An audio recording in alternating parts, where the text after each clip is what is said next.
Hello, my name is Stephanie Suarez Gonzalez. I am the Clinic Partnership Manager for MAVEN Project.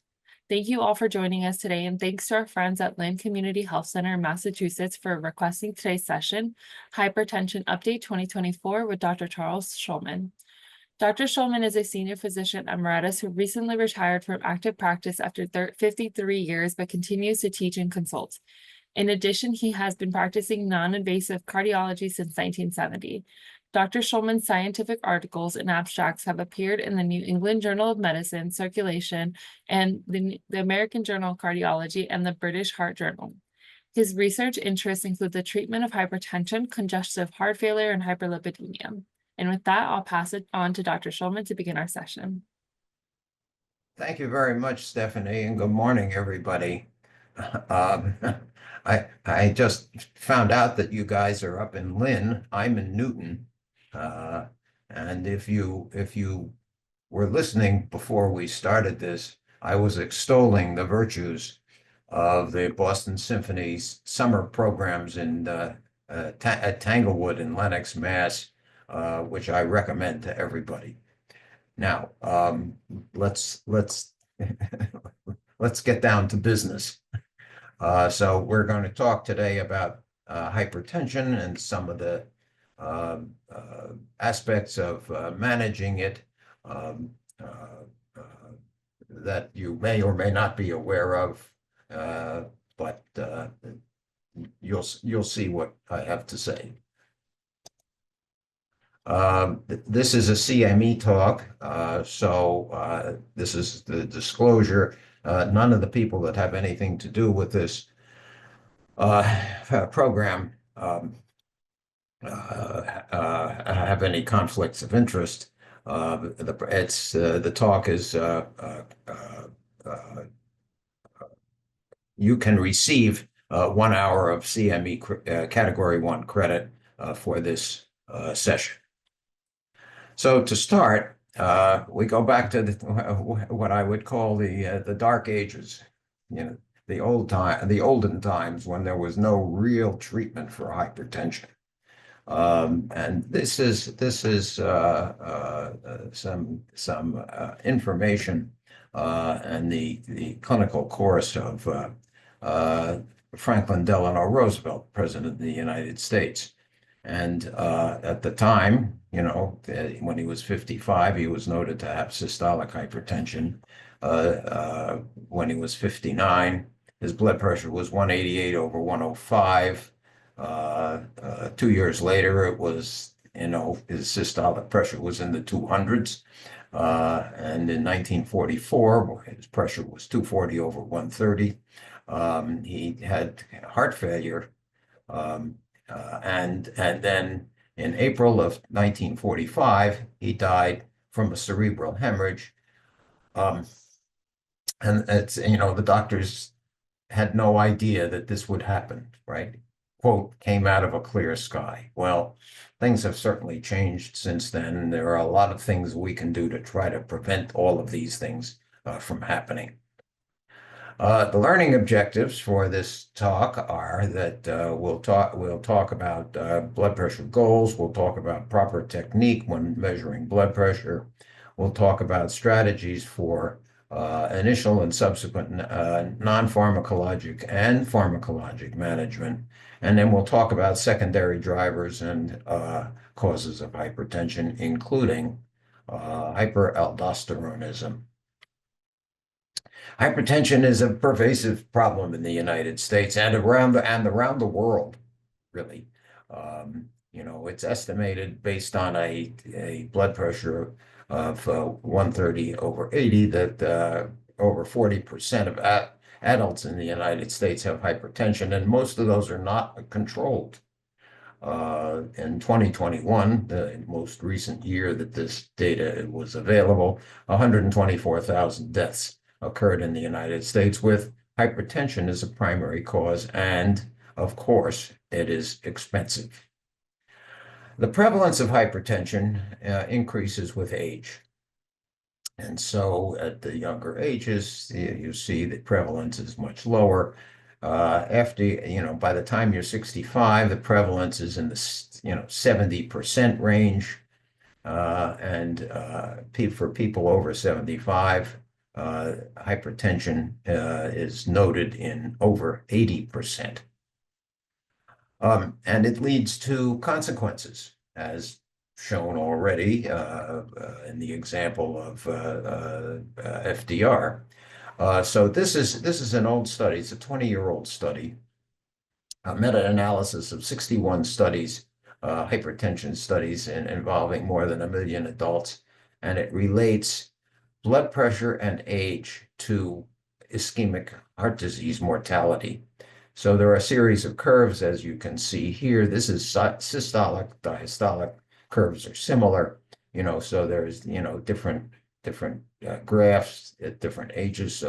So risk goes up with age, and at any age, it goes up with blood pressure level.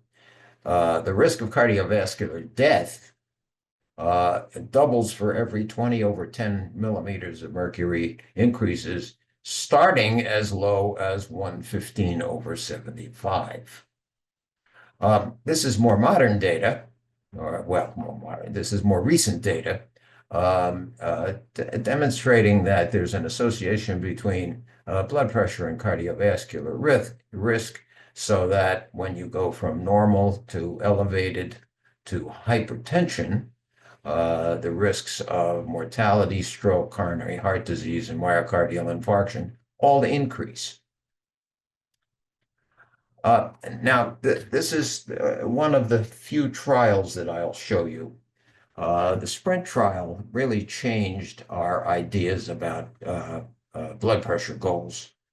It was an NIH-sponsored study called the SPRINT trial, and a randomized study in non-diabetics that shows a standard treatment group with a goal blood pressure of under 140 and an intensive treatment group with a goal of under 120. The outcome was a composite of the MI, acute coronary syndrome, stroke, heart failure, or death from cardiovascular disease.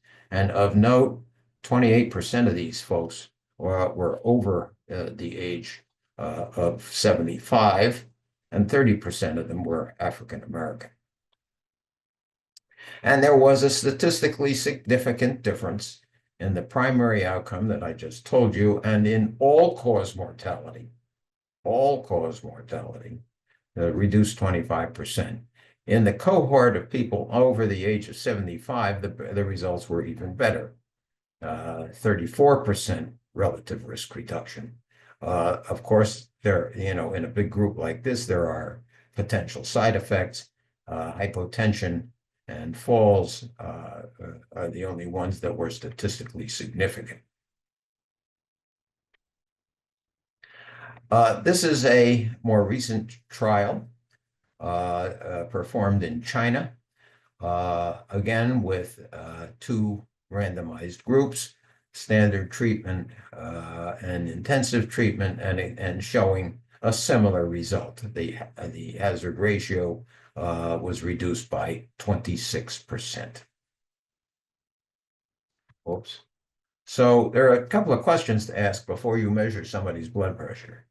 Were you rushing to get here, or were you physically active, or did you have a cigarette right before this appointment? Have you been taking your medicine? And we're going to talk a lot about that. What's your diet and physical activity regimen like? And so looking at the technique of blood pressure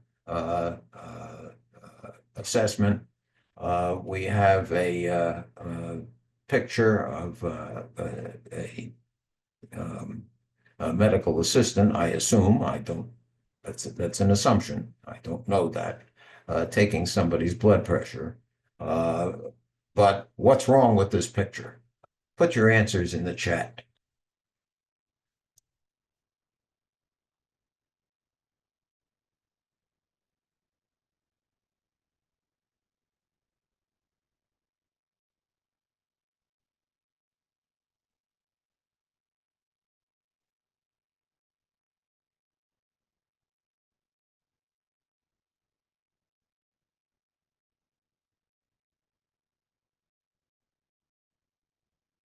You've read, right? You recognized it.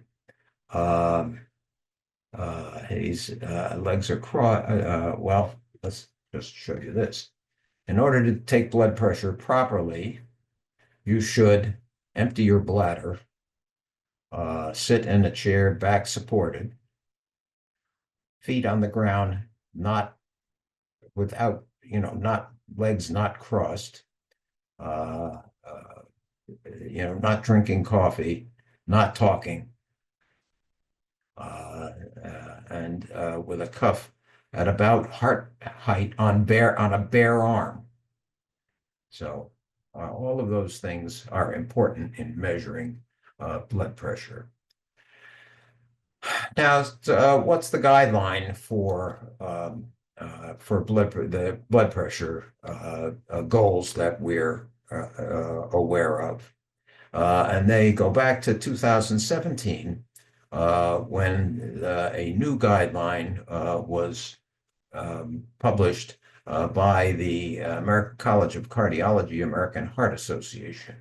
The previous guideline was JNC 7, which was 2003, but the ACC, AHA committees have taken over the guideline business, if you will.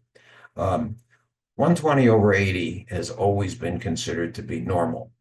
In 2003, from 120 to 140 was considered to be pre-hypertension, and over 140 was considered to be stage 1 or stage 2 hypertension. The 2017 guidelines, based on heavily influenced by, I should say, the SPRINT study, defined 120 to 129 systolic pressures as elevated and hypertension as starting at 130 over 80. So the definition of high blood pressure is a blood pressure of over 130 over 80. Now, salt intake impacts hypertension. High dietary sodium raises blood pressure. It's been estimated that the mean sodium uptake in the United States is somewhere between 2,300 and 4,700 milligrams per day. And limiting salt intake lowers blood pressure and reduces extracellular volume. So we have a few quiz questions here on salt content of food. Okay, which has more sodium? One Hebrew National Frankfurter or 11.5 ounces of V8 juice? Put your answers in the chat.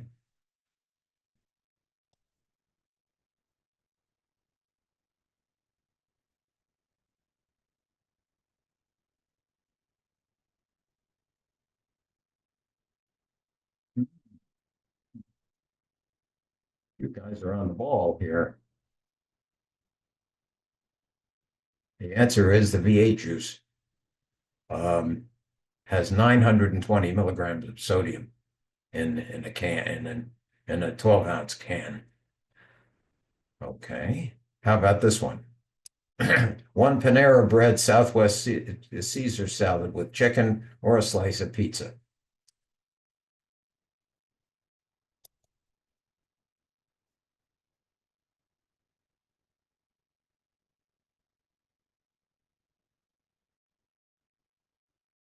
Okay, the guesses are the pizza, and the answer is the salad. Has 1,000 milligrams of sodium. The pizza's pepperoni pizza has 830, which is plenty. But the Panera salad has more, has over 1,000 milligrams of sodium. Okay, here's I think the next one. A Chipotle burrito. I don't mean to use, well, burrito or an Olive Garden chicken marsala fettuccine entree.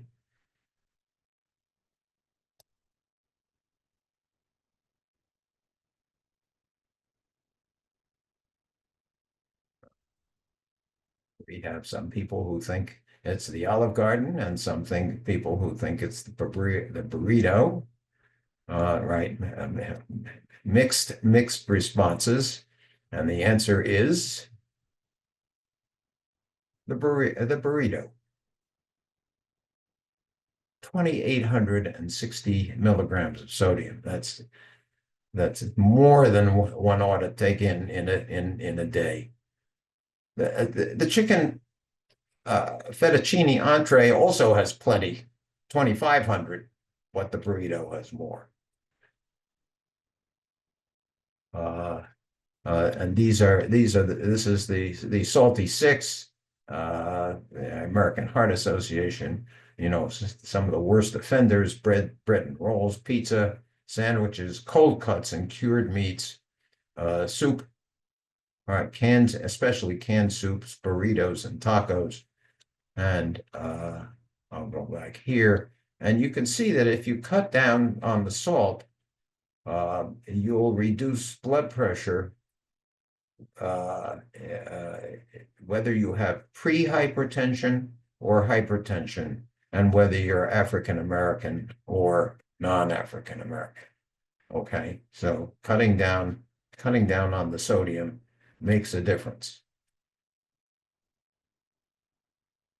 Okay, so what are some strategies for sodium reduction? Well, avoid processed foods sold in cans, boxes, jars. Read food labels. That's really the big one. Buy low sodium versions of food. Stick to fresh foods if you can. Cook without salt. Try fresh turkey, chicken, and lean beef instead of cured and smoked foods like bacon, sausage, and lunch meats. Try to eat at restaurants less often. I don't want the restaurant industry to get after me. But when you do, ask for low sodium dishes. Now, the other thing is that aldosterone plays an important role in the pathogenesis of hypertension. Up to 30% of people with hypertension may experience aldosterone dysregulation, especially resistant hypertension, obesity, hypokalemia, sleep apnea, and type 2 diabetes. And in fact, baseline aldosterone levels predict an increase in blood pressure and hypertension. So this is a study that was done measuring aldosterone levels with blood pressures in the normal range. And you see that with the higher the aldosterone level, the more likely people are to have an increase in blood pressure, and the more likely they are to develop hypertension. Now, there are a number of markers of hypertensive cardiovascular disease. These have been called, hypertensive cardiovascular disease has been called end organ damage. You see it, listed that way. Blood pressure marker include an exaggerated blood pressure response to exercise. So, on a stress test, a systolic blood pressure over 190 in women and 210 in men is a hypertensive response to exercise, even if the resting pressure is normal. The other thing is there can be a loss of the nocturnal dip. That way of saying it is British. The circadian variations of hemodynamics and catecholamine levels show that during the day these levels are higher. Blood pressure, heart rate, and catecholamines, and then they fall during the night, and they're at their lowest about 4 to 6 in the morning, as you can see here. Now that's normal. Now there are some people, the non-dippers, never do drop their blood pressure at night like that. Okay, That would be especially true of somebody with sleep apnea, um, for example. And it, in this particular study, it had consequences. The other markers of hypertensive cardiovascular disease would be left ventricular hypertrophy on ECG, or concentric, even mild LVH on echocardiogram. Reduced diastolic relaxation, that is diastolic dysfunction. Coronary artery calcium, which is a measure of atherosclerotic coronary artery disease. If you have calcium in your coronary arteries, you have coronary artery disease. Vascular marker would be increased carotid intimal medial thickness. Renal manifestations would be microalbumin or acute or chronic kidney disease and retinal artery changes. So turning to treatment, we start with non-pharmacologic interventions. Okay, so weight loss can reduce blood pressure, 1 millimeter for every kilogram of weight loss. The DASH dietary pattern, rich in vegetables, fruits, and low in fat. As I've already pointed out, reducing dietary sodium. The optimal goal might be less than 1,500 milligrams a day, but that's fairly strict, and most people don't need to reduce it that much. 2,000 milligrams a day would be fine. Increased dietary potassium and increase in physical activity. Moderating alcohol consumption.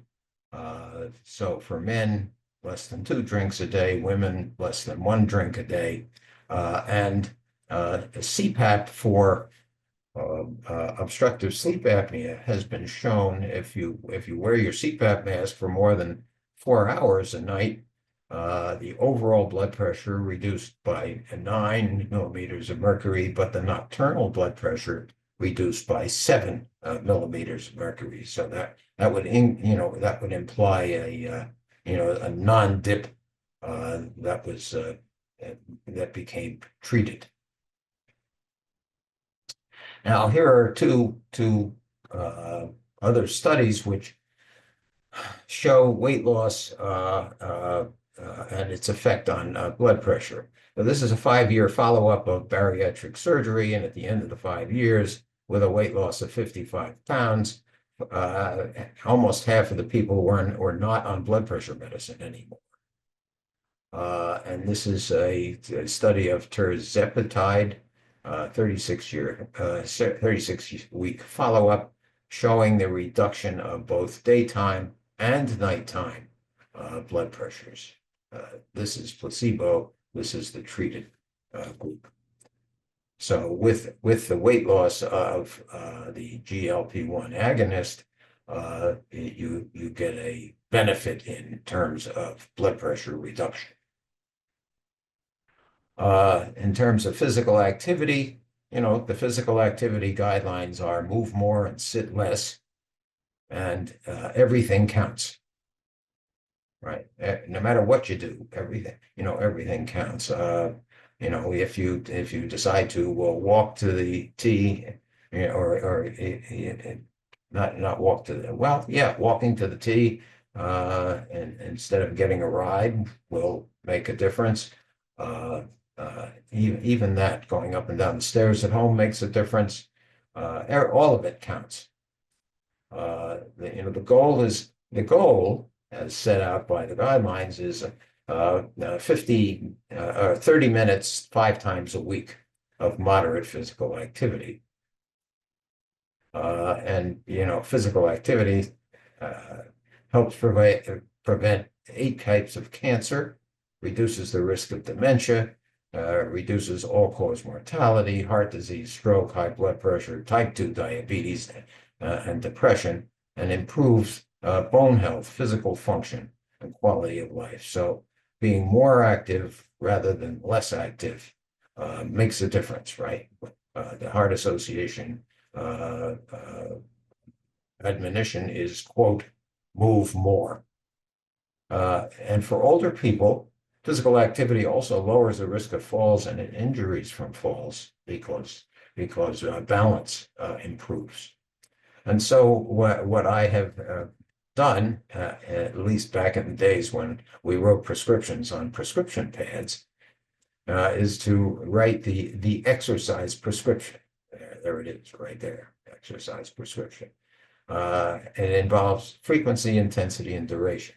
Frequency at least 3 times a week, but more is better. Intensity, you can target your heart rate, or if you're exercising to a perceived exertion of, quote, moderately hard or brisk but comfortable. Okay, walking in the mall, for example, there are mall walkers who do that in the winter. They go to the mall, and at 9 in the morning, the door is open and they just walk up and down and up and down. I was in the Natick Mall earlier this week, and I hadn't been there in years, and was looking for one particular store, which, as it turned out, was 4/10 of a mile from where I parked my car. So, there you go. So I walked on that day, or at that time, I walked at least 3/4 of a mile. Duration about 30 to 45 minutes, and include some kind of a warm up and a cool down. So, turning to pharmacologic treatment, this shows the 2017 hypertension guideline. And the concept is that you apply the most intensive treatment to the people at the highest risk. So if the risk is low, right, and their blood pressure is in the elevated blood pressure range, emphasize heart healthy lifestyle. If their blood pressure is between 130 and 140, intensify lifestyle modification, and when it hits 140, begin pharmacologic treatment. With higher risk, however, especially diabetes and chronic kidney disease, start pharmacologic therapy at systolic blood pressure of 130. The target is blood pressure of less than 130/80.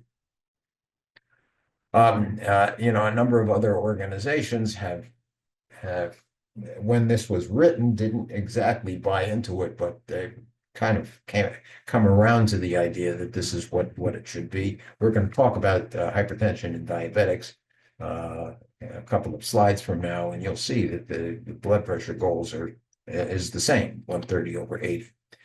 So there have been a number of major findings on hypertension since 2017. One of which is to encourage out of office blood pressure reading and home monitoring. All people with difficult to control or resistant hypertension should be screened for primary aldosteronism, and young adults, because they can have an earlier onset of cardiovascular events, should be treated. Don't delay treatment because they're young. Lifestyle modification not only is treatment in and of itself, but it improves the effectiveness of pharmacologic therapy. And intensive blood pressure control is not lead to increased hospitalizations. Asymptomatic orthostatic hypertension is not associated with higher rates of events. For older people with hypertension, intensive blood pressure lowering may or at least partially arrest cognitive decline. So there's some data on that. It's hard thing to measure because older people have a prevalence of cognitive decline that's increased, but intensive blood pressure lowering can help. And using all the resources that you have available is an important method of blood pressure control. So, nurses, medical assistants, pharmacists, use whatever you can in order to monitor your patients closely and get their blood pressure down and keep it down. So, what therapy should you choose in hypertension? Well, the major determinant of cardiovascular risk reduction is the amount of blood pressure lowering and the blood pressure achieved, not the choice of drug, with a couple of exceptions. All right. The accomplished trial showed that an ACE inhibitor, calcium channel blocker regimen, that was benazepril and amlodipine, was better than benazepril and a diuretic in terms of major adverse events. And then there are people who have comorbid conditions other than blood pressure who have non-blood pressure indications for blood pressure medicines, heart failure, diabetes, AFib, heart failure with preserved ejection fraction. Years ago, in a study of a comparative study of different classes of drug medication for blood pressure, each class of antihypertensive agent showed a good blood pressure response in something like 30 to 50% of patients.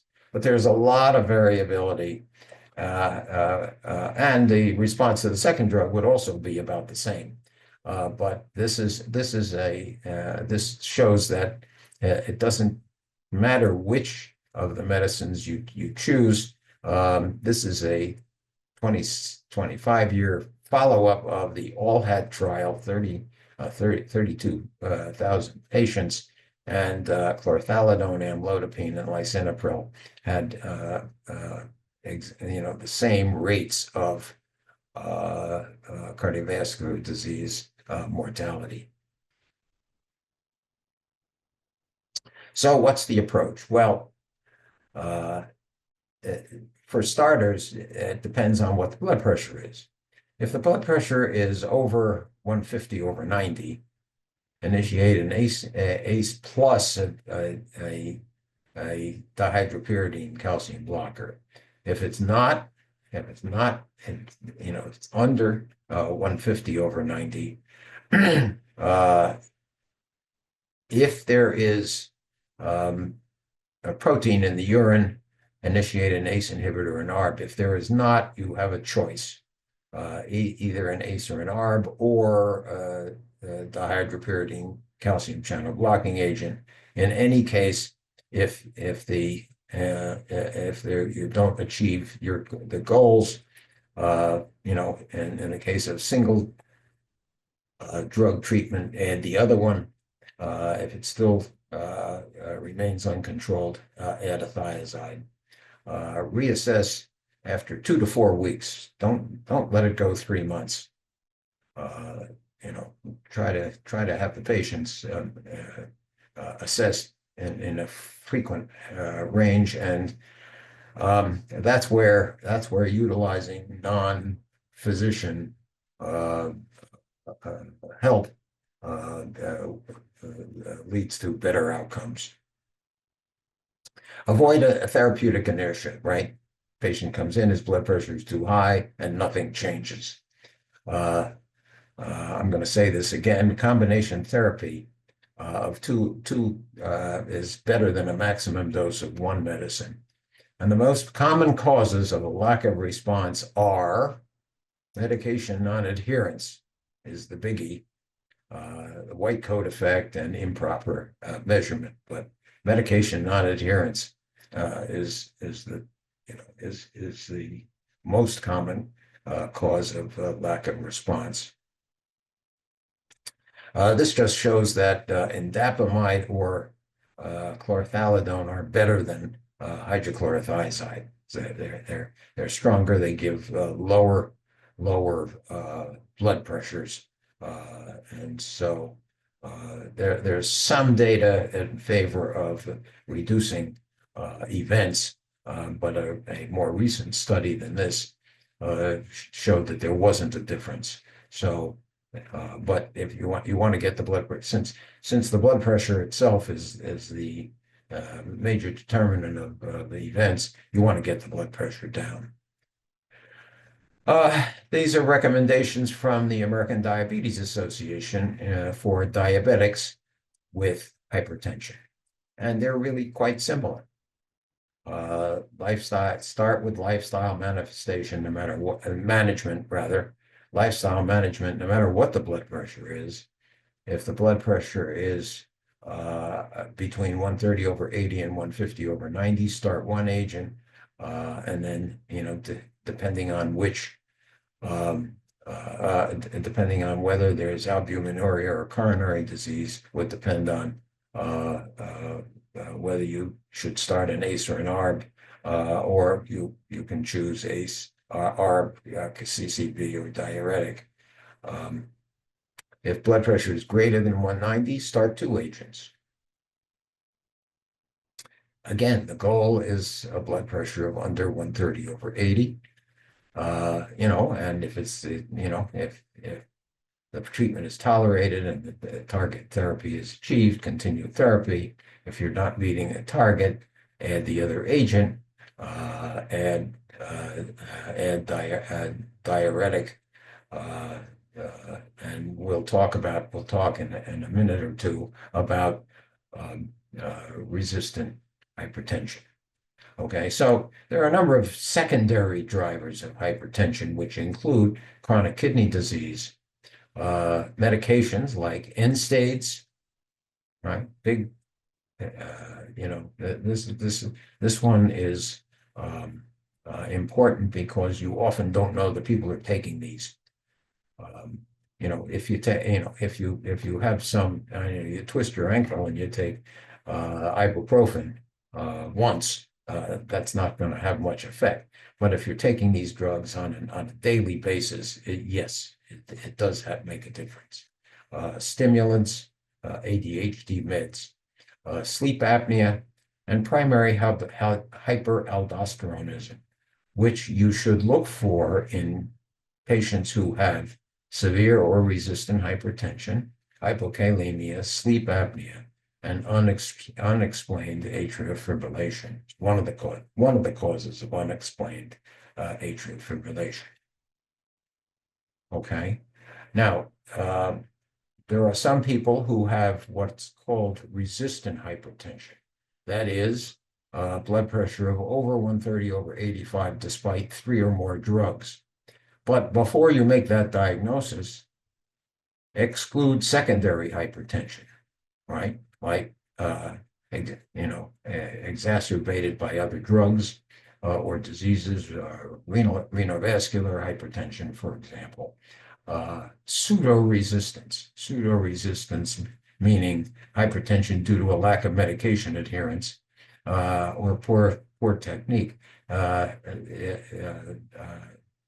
In one study of resistant hypertension at a resistant hypertension clinic, over 40% of people were actually taking one less drug than was on their med list. So if your medical assistant who places a patient in a room says, "Are you taking all these medicines on the list?" and the patient says yes, that may turn out not to be exactly true. And almost a sixth of them weren't taking any medicine. So that's really a very important thing to elicit and then try to correct. Masked hypertension is low clinic blood pressure and high out of clinic measurements. White coat hypertension is the opposite. Normal blood pressures at home and high blood pressure in the clinic.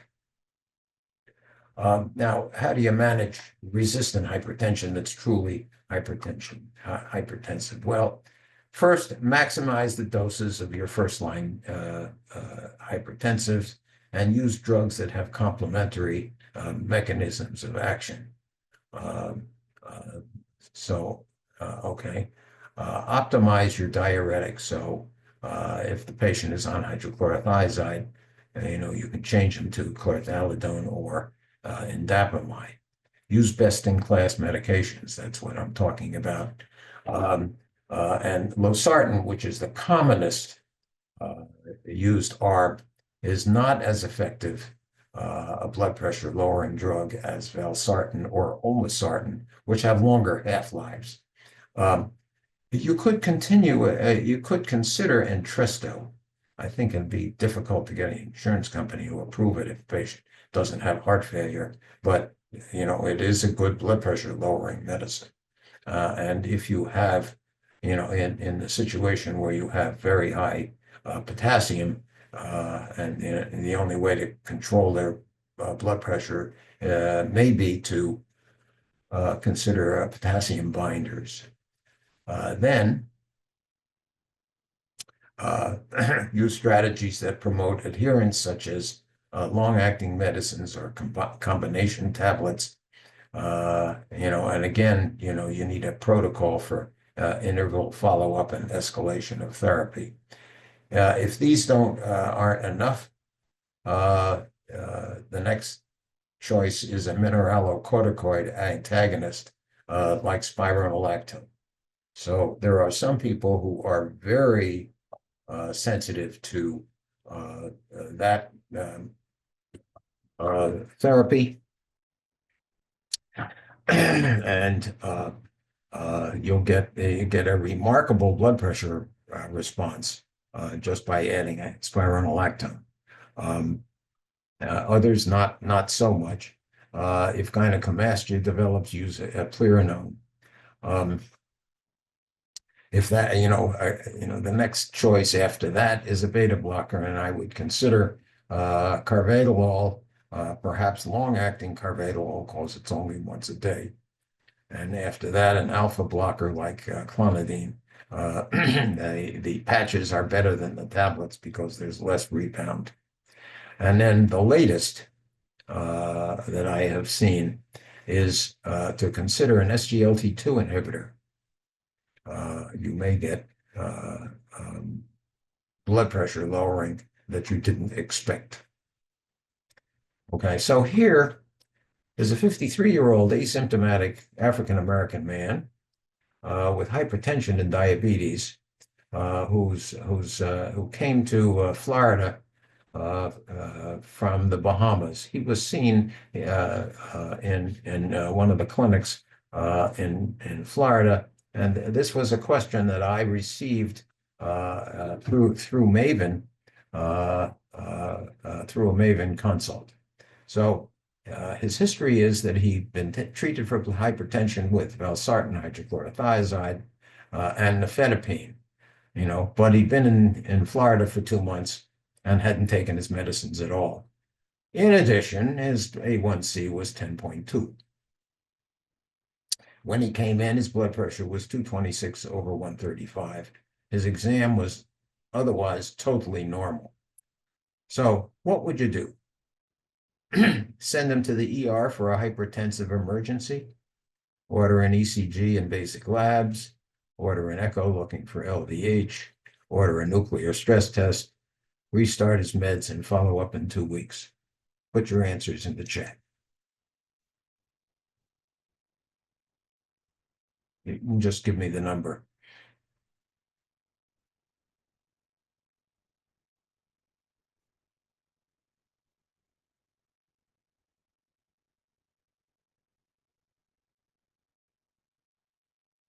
Okay.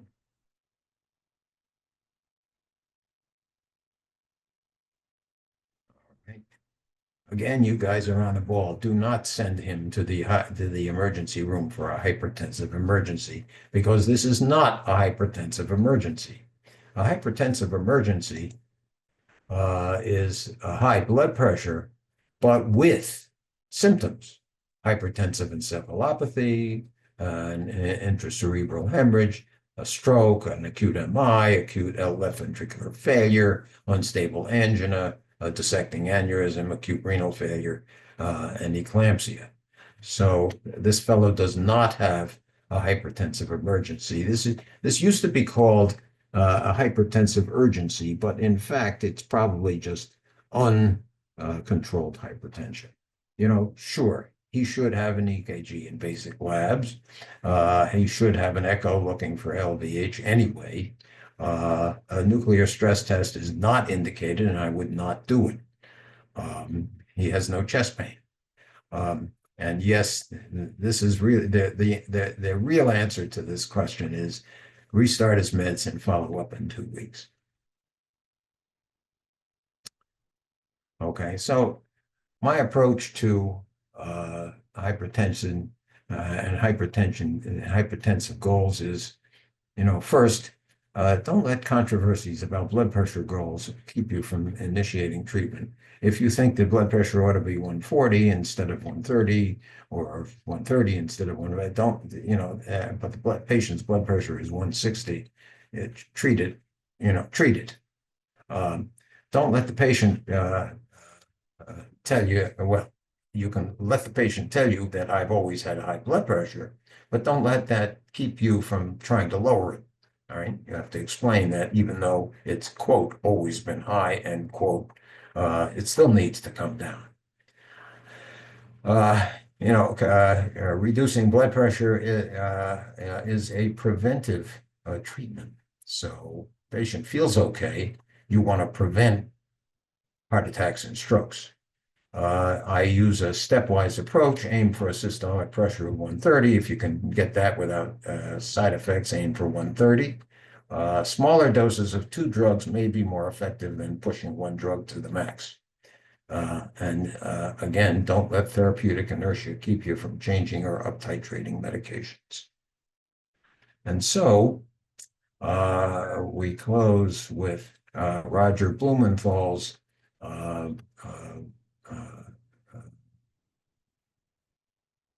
recommendation on for the high primary prevention of cardiovascular disease, right? For blood pressure, 120 is the new 140. I love that. Lifestyle modifications. First, a high-risk patient, add meds at 130 over 80. Low risk, add meds at 140 over 90. And so we have this doctor telling the patient that in order to heart attack, take 1 aspirin every day. Take it out for a run, then take it to the gym, then take it for a bike ride. Thank you very much. And I will be happy to entertain any questions.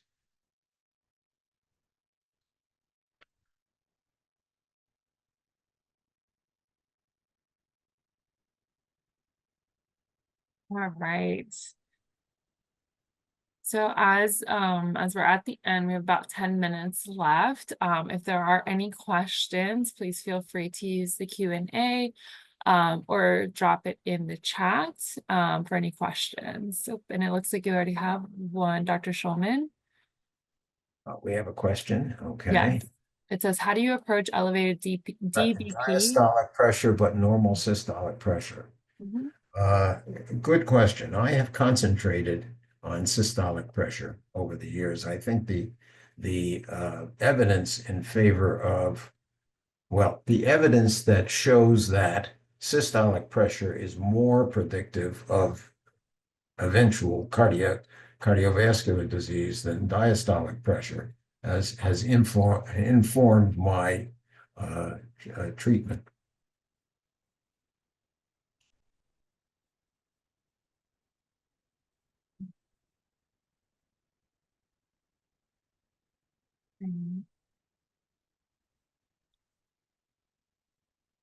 And then another one popped up in the Q&A.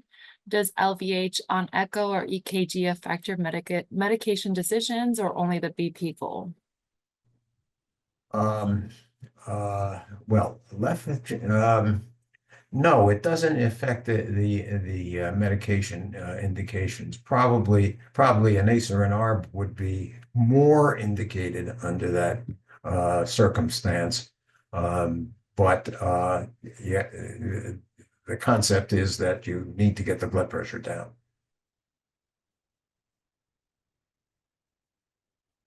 How do you approach wide pulse pressure? Focus on systolic blood pressure.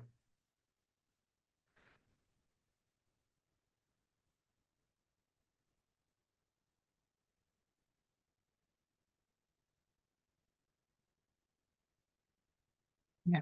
And I'll read this question aloud for everybody, but it says question, our clinic protocol for remote BP monitoring involves patients tracking their BP at home after taking meds. I've heard elsewhere that maybe it's better to have patients take BP prior to taking meds so we capture the peak.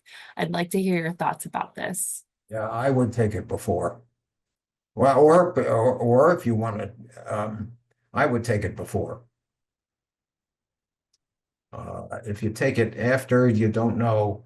It depends on how long after, and whether you've hit peak effects of the blood pressure medicine or not. You see, if you take, in other words, you take your blood pressure, if you take your medicines and in 20 or 30 minutes you take your blood pressure, that will not show the full effect of the medication.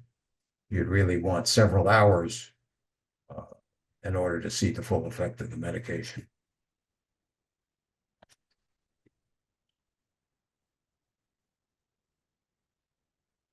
That's a good question, though.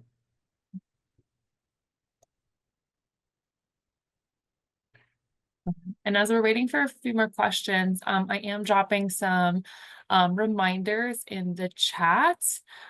Just as a reminder about the CME survey, this will appear in that tab when you close out of this webinar.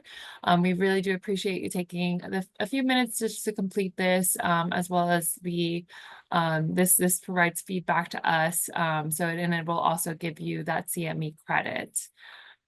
Okay, and then. And then also as a reminder, the MAVEN Project does offer mentoring to all of our community providers at any point in your career. And so whether you want something specific like EKG or hypertension mentoring, don't hesitate to request that mentor as well. Yeah, I'll add that if you have questions, you can always email me. Yeah. There's my email address.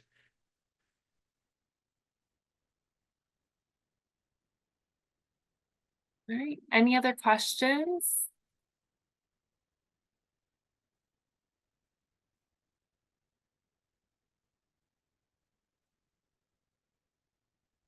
Okay. Well, with that, we will conclude today's session. I appreciate everyone jumping on. And as mentioned, that CME survey will pop up after this. And thank you so much, Dr. Schulman. Okay. It's been a pleasure. See you all. Bye, everyone.